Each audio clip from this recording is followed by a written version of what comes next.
All right, all you college students, we're here for you. We're here to give you wisdom so you can thrive in college. We're doing everything that we can, okay, to help you be successful in college. And today is a day for, it's a great topic, a little bit of a soapbox, but, preachers got to preach. The topic for today is that college is for adults, not kids. Yeah. And I think this is a big mistake. I actually made this mistake recently. In our members meeting, I was like, oh, the kids are going to return soon. And I was like, no, Cody would be so upset with me. They're not kids, they're adults. Yeah. But I mean, college has sort of become this place where it's like acceptable to basically live in between childhood and adulthood. Like we invented this term a while back, adolescence, right? Like that you can actually have this stage where you're not quite an adult, but you're not quite a kid. And we've been encouraging people to live more and more like a child for longer and longer. Yeah. And so, kind of the thrust of this video is essentially, no, if you're in college, you're called to be an adult. Yeah. This might come as a shock, but force fields aren't real.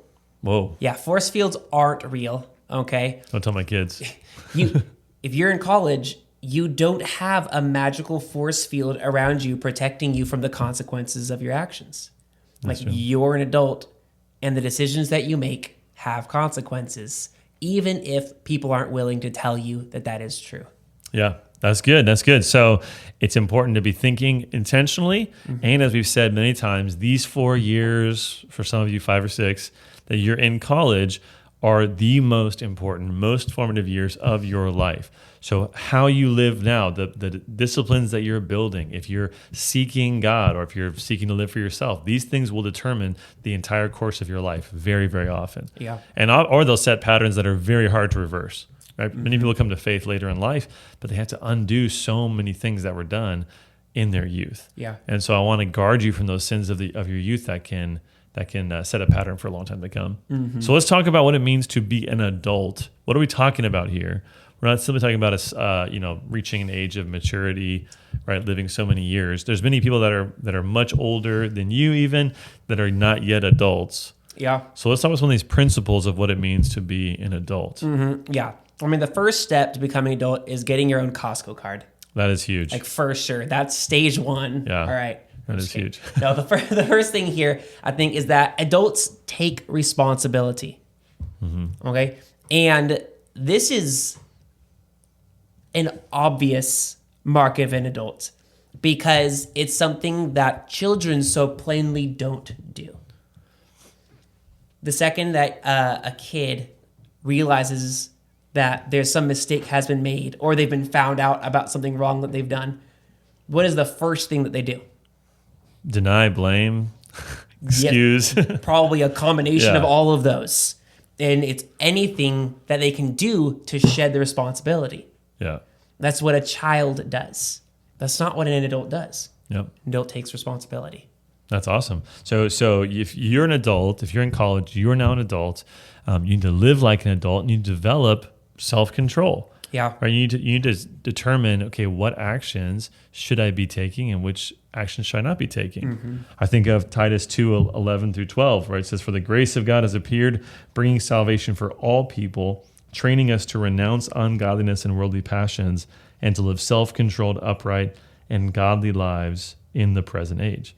So being saved by Jesus, right, means that you've been forgiven, you've been given grace, but you're also called now to live differently, denying certain things and embracing certain things. So take responsibility. What kind of a life are you going to lead?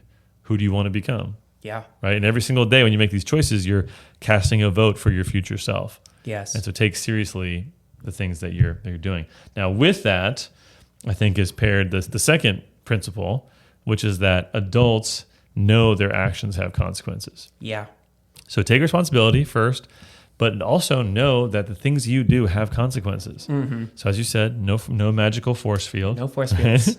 But you're gonna be tempted to do a lot of things in college that will seem to have no harm. Remember the first lie ever told? The first lie in Scripture, right? Genesis 3. I don't know the verse off my head. Genesis 3:3, I think, but it's "You shall not surely die." Right? When the serpent says, disobey God and you won't die. In other words, the thing that God said would happen to you is not going to happen to you. So the first lie was to deny God's judgment, to deny any consequences for your sin. Yeah. And guess what? It was a lie. So that's not what happened, right? And that's the same lie that it's so easy for really any of us to buy into now, is that if there's no immediate negative consequence, there is no consequence. But that's just not true. That's not how life works. And I think it's definitely maybe easier to buy into now because there's so many short feedback loops in so many areas of life. Yeah. And you hit the microwave and your food is cooked in 30 seconds or a minute. And we're used to that in the positive and in the negative. And so we think, oh, if there's not an immediate negative consequence, I got away with it. Yeah. And that's the opposite of fearing God. What we know in Proverbs, that the fear of God is the beginning of wisdom. So if you want to grow in wisdom, if you want to mature and become an adult, start acting more like an adult, you got to learn to fear God and take him seriously in your day-to-day life and the day-to-day, moment-to-moment decisions that you're making. Yeah, that's great. That's great.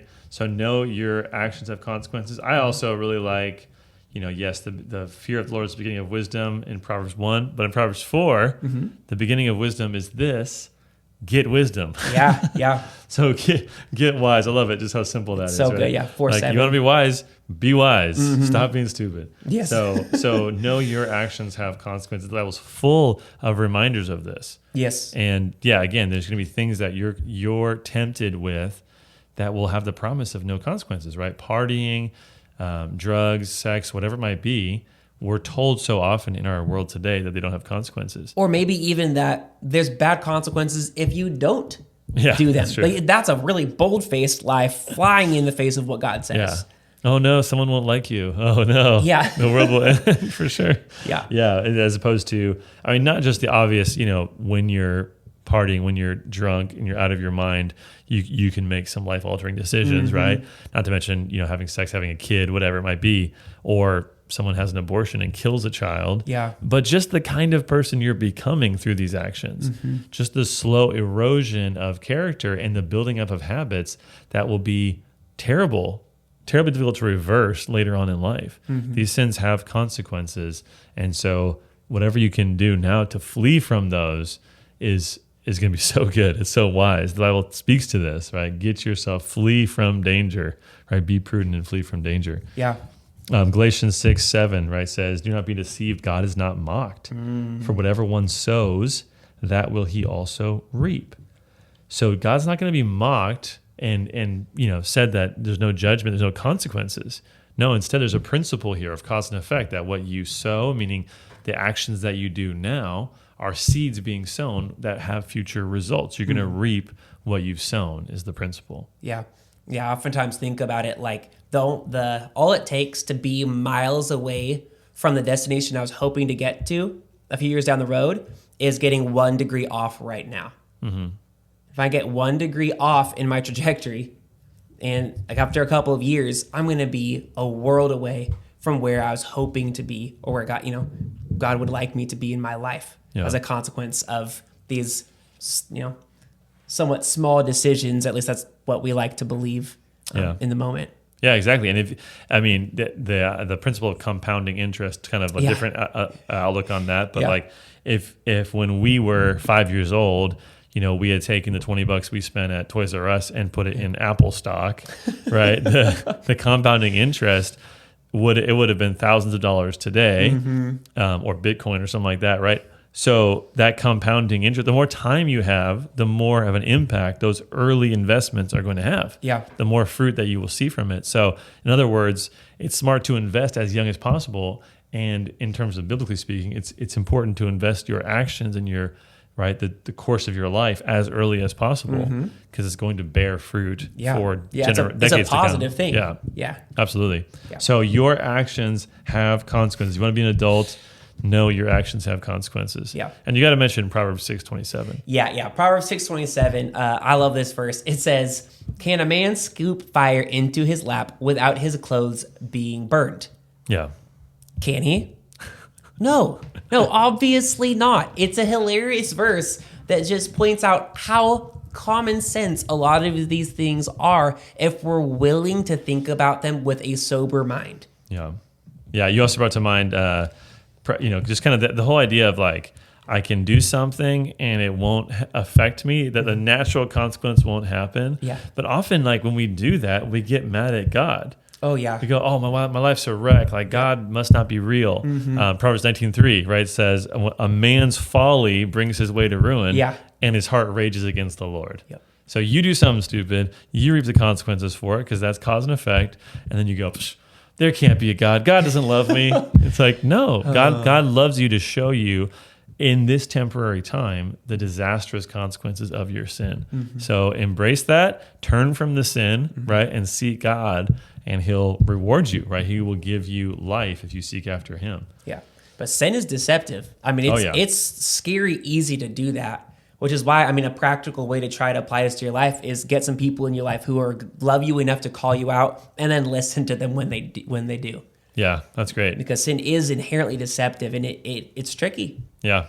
We could add a principle here of adults seek wisdom from others. Oh, yeah. That'd be a great principle to add. Yeah. That the ear that listens to life-giving reproof will dwell among the wise, as the Proverbs say. So in other words, if you're listening to hard things that wise people will tell you, then you're going to be wise yourself. So surround yourself with those kinds of people, learn from them. A fool and a child will surround themselves with other children so they can hear affirmation and what they want to hear. Yeah. But an adult, a wise person, will seek after wisdom. Yep, absolutely. Let's go to the next principle. Cool. Which is that adults learn from their mistakes. What do you think about that? We want to share about that. Yeah. So with this one, there's the famous quote that's usually attributed to Einstein, but then like people online hate that it's attributed to Einstein apparently. But somebody said this one time. G.K. Chesterton. He gets all the quotes that no one knows where they came from. Perfect. Okay. So Chesterton said, insanity is doing the same thing over and over again and expecting different results. Yeah. And I think this also, it goes into that same theme of that sin is deceptive. And so the enemy wants us to misattribute where the consequences come from. So becoming an adult, learning to be mature and fear God, is learning to accurately connect the dots between our decisions, our actions, and the consequences that they bring. So that means that when you do mess up, like you get up, you fess up, and then you like move on. Yeah. And you keep going and you learn from that, and you don't just stay on the ground, but you also don't keep tripping over the same rock over and over.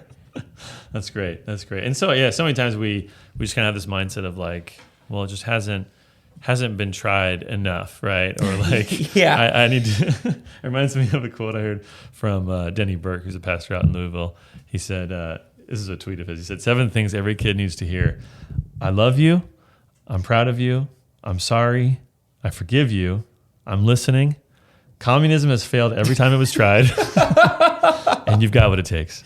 Right? But that's kind of the excuse that people will have for socialism and communism is like, well, yeah, it did lead to the murder of tens of millions of people before. But I mean, we just got to try it. Try harder. We got to communism harder. So anyway, that's just a plug for anti-communism. Great. Love it.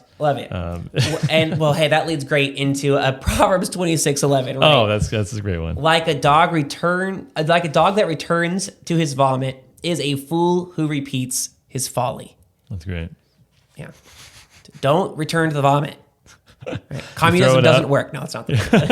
You throw it up, the dog does, and then it's like, was it really that bad? Like, there's probably some good stuff in there, right? Oh, there's such a visceral image. I love that so much. Yeah. That's what it means to go back to your folly. It's like, the shame, the disgust, whatever it might be, after you did that foolish thing, and you're willing to go back to it again. Yeah. So seek to learn from your mistakes.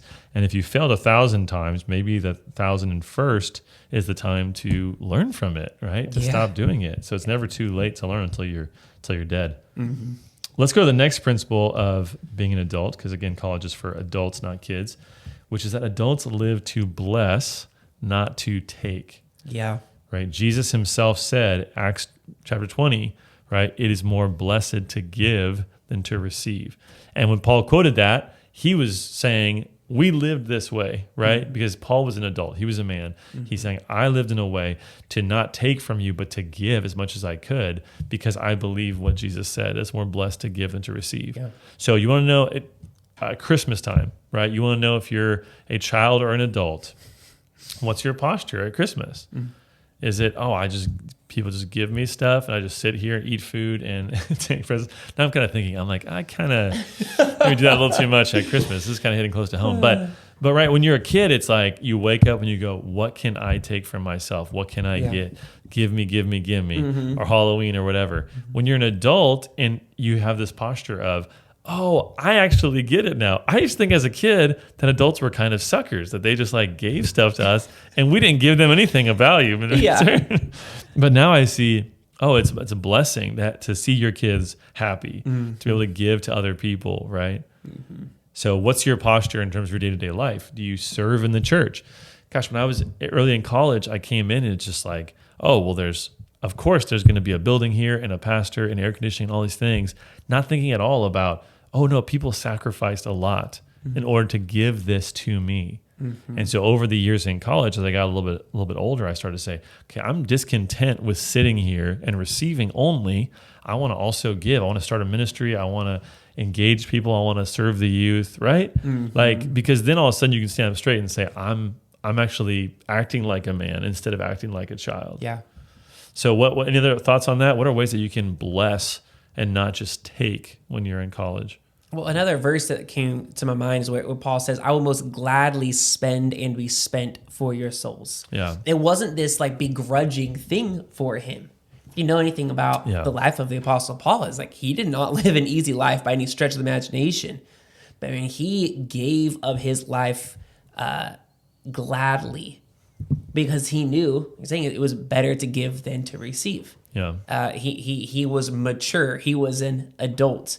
And that affects, obviously, our spiritual life, also practically our day-to-day life, am I serving my roommates, or do I just complain that I'm the only one who does the dishes? Isn't that funny? Every single roommate thinks they're the only one who cleans. I literally had meetings with several roommates within a couple of weeks span, and every single one of them said, I'm so sick of my roommates.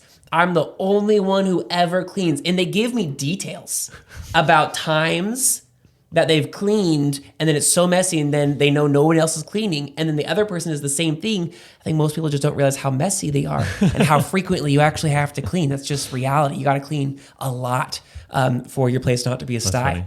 It's true in the workplace too, and in the church. Yeah. It's so easy to underestimate the contributions of other people, and to think that you are the only one to have this kind of martyr complex. Mm-hmm. Instead of being even if you were the only one, to be joyful in that and to celebrate that God has empowered you to be able to not only care for yourself, but to care for other people. Yeah. Even the Son of Man came not to be served, but to serve and be a ransom for many. That's absolutely right. And I think of what comes to mind for me is Ephesians chapter 4, where it says in verse, what verse is it? I think it's 29, I want to say. No, 28. Ephesians 4:28, right? Let the thief no longer steal, but rather let him labor, doing honest work with his own hands, so that he may have something to share with anyone in need. Mm-hmm. And I bring this up a lot, and you maybe heard me say it before, but one of my professors in college said, according to this passage, when does a thief stop being a thief? Mm-hmm. It's is that a trick question? But no, it's not when he stops stealing,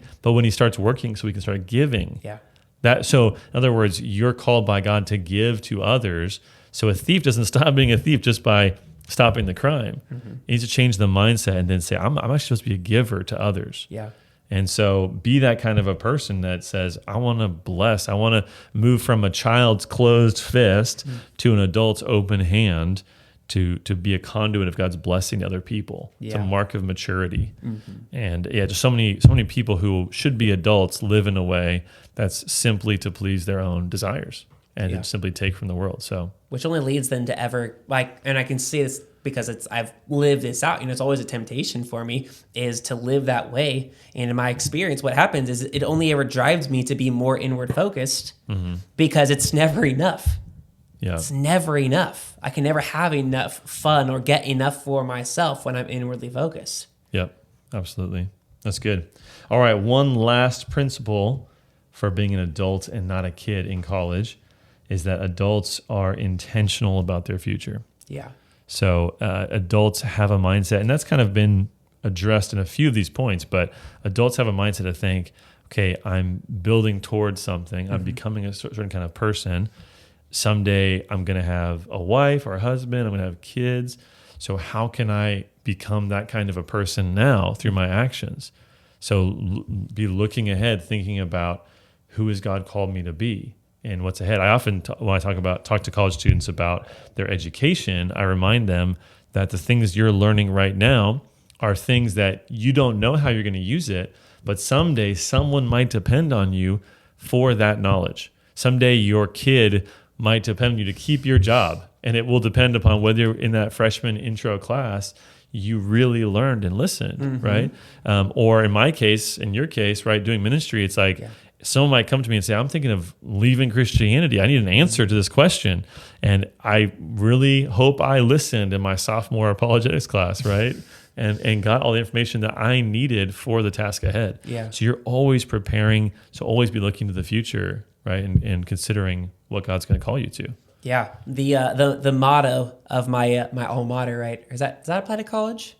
Yeah, I think that's like the primary way it applies. Oh, okay. I feel like people always talk about what their high school. Anyways, Chico State is today decides tomorrow. And it's a great motto. Today decides tomorrow. Your investment today will affect your tomorrow. And even like you were saying, some of the things we were talking about apply, like with the being a good roommate idea and cleaning up, that's preparing you for marriage. If you can be a gracious, good roommate to your roommates in college, then you're preparing yourself to be a fantastic roommate to your one-day spouse. Yeah.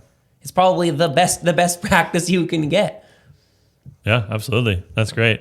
So yeah, everything today is going to determine tomorrow. So be sowing those seeds, planning for the future.